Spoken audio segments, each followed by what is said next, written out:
I guess my assessment is that they're twofold. One, they're quite ambitious, which is good, and they're accelerating, which is also good. So across the Middle East, there's many nations are committed to decarbonizing 100% by 2050, some 2060, but mostly 2050. But the short-term goals, they're the ones we need to focus on. And here in the UAE, there's a commitment to have 30% of our energy from renewables by 2030, but accelerating to about 60% by 2035.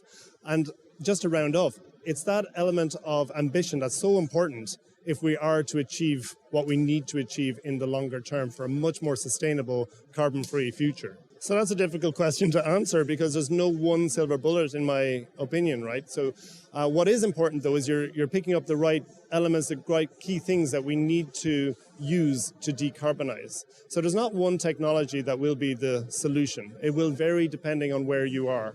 And something that we in Heriot Watt do a lot of is this kind of technology agnostic approach to design. What technology do we need to decarbonize what activity? So we kind of cluster things together and we see how do we then assess what is the best option? And that brings in the techno-economics. So not only the efficiency or the productivity or the efficacy of a particular approach, but also social factors and economic factors. And those economic factors are particularly important if you're to demonstrate the financial viability of a solution.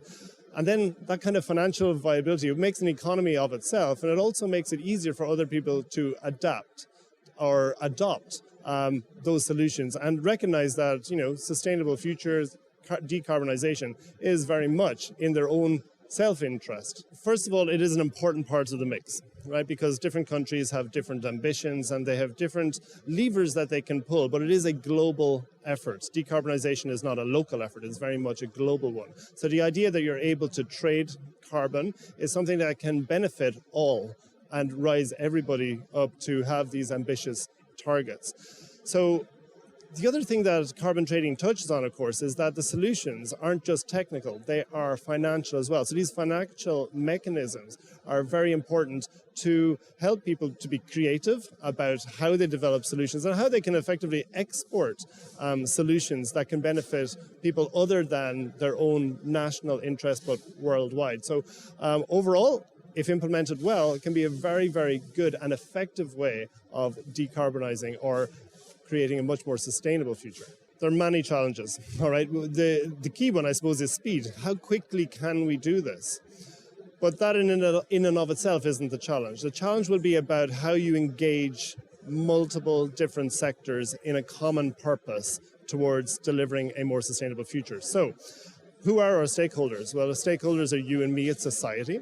Academia, of course, has a significant role to play in that, both in creating the future jobs and future skills that are going to deliver tech that can help decarbonize. But it's also about bringing in stakeholders from industry and not just heavy industry that is creating carbon, but also the financial and then community. So bringing all these stakeholders together is a significant challenge. And to work towards that common purpose is, to me, the biggest challenge. And it's something that we're trying to face down, actually. We have a decarbonization strategy. It's called industrial decarbonization.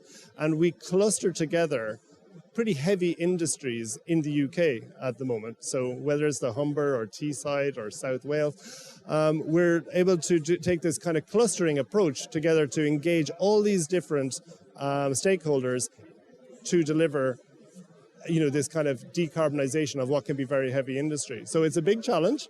There's a lot of learning. There's a lot of listening that goes on because the challenge of industry, and not just the solutions, but the challenges of research and of the academic sector, together with societal challenges and finance, all of these need to go together.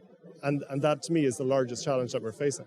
Yeah, so you've touched on two of the major things that universities do, right? We create the future skills. We also create, through our research, the new technology that will be more efficient and more effective at decarbonization.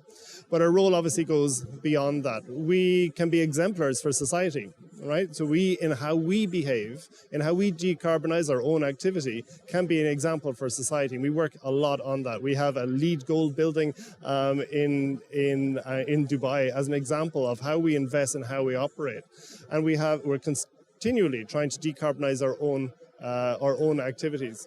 But we also play this really important role as somebody who can bring together these stakeholders, because we are a charity worldwide, so we don't have a vested interest in anything other than delivering our mission, which is to serve society.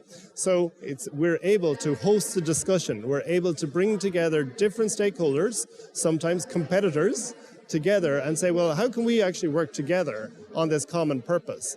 And that element of leading and engaging different stakeholders is one of the key roles that the academic sector has to, beyond its initial purpose, which of course is about education, creating the future skills and creating the new technology that will be so key to decarbonization. Absolutely. And that is a really key role for universities as well. How do we do this stakeholder engagement? So we're working at the moment on a Center for Doctoral Training. So this is really where we can get a number of PhD level students working together, addressing directly the challenges of industry and translating the knowledge that's developed in universities into practice and delivering impact in the environment, in industry, in society. So that's something that we're really keen to do. It takes from our learning from what we're already doing in the UK, and it brings it to the UAE, and it also has the intent of learning from the UAE. So different environments, different needs. How can we learn from each other? How can we collaborate across borders in very different and extreme environments even, to learn from each other and to develop better solutions for the future? And I think universities can have a very key role in facilitating that and developing it for the future. We can use the word transplant. I'd probably, yes, you can learn from other countries, but we're keen to kind of collaborate in kind of across the UK and the UAE. We have, and we host at the moment, the IDRIC, which is our Industrial Decarbonisation Research Innovation Centre. And this is key to the UK government's strategy to decarbonise heavy industry around the UK.